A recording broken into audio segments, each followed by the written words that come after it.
Muy buenos días, compañeros. Hoy les venimos a hablar, mi compañero Julio y yo, su servidor Domingo, sobre un tema pues muy importante que llevamos, que parece que está un poquito oculto en la historia, pero es importante mencionarlo con un recurso o un material muy pues afamado, que es el micrófono, que lo utilizamos para un montón de cosas, a final de cuentas.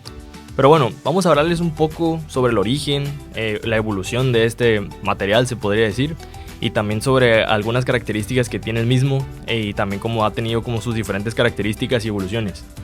La historia del micrófono está marcada por avances técnicos que revolucionaron la comunicación humana, desde sus primeros intentos hasta convertirse en una herramienta esencial en la radio, la televisión y la música. Su evolución ha sido clave en la transmisión del sonido. Los primeros intentos para esto fueron a finales del siglo XIX, sí, bastante tiempo.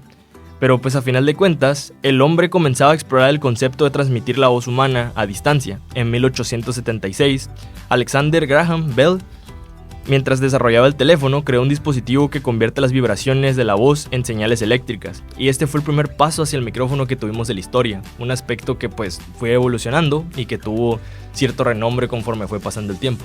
Pero dime, Julio, ¿qué otros micrófonos cómo fueron cambiando los micrófonos? ¿Qué características hubo? Pues primero que nada, hola, ¿cómo están? Espero que se encuentren muy bien.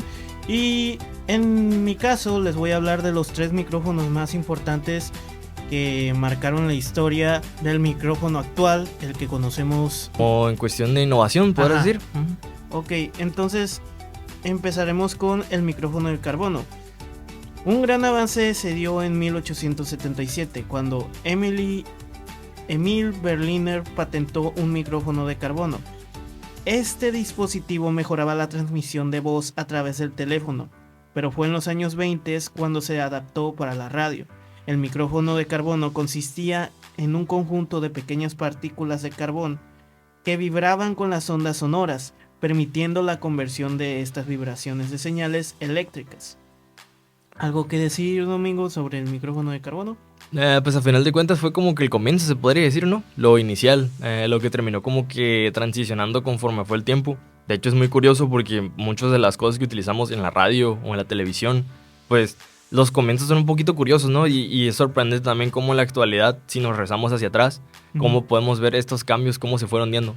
O sea, cómo se fueron dando en una cuestión de transición y también por la tecnología, ¿no? Porque pues al inicio ver cómo utilizaban muchos recursos prácticos y después cómo fue avanzando la tecnología y cómo hubieron estos cambios. Igual a finales de los años 20 se perfeccionó un nuevo tipo de micrófono, el cual fue el de condensador. Gracias. Fue desarrollado por los ingenieros de la compañía Western Electric. Este micrófono utiliza un condensador de alta calidad para captar el sonido con mayor precisión y fidelidad. Fue especialmente importante para las transmisiones de radio, ya que permitía una mayor claridad en la voz.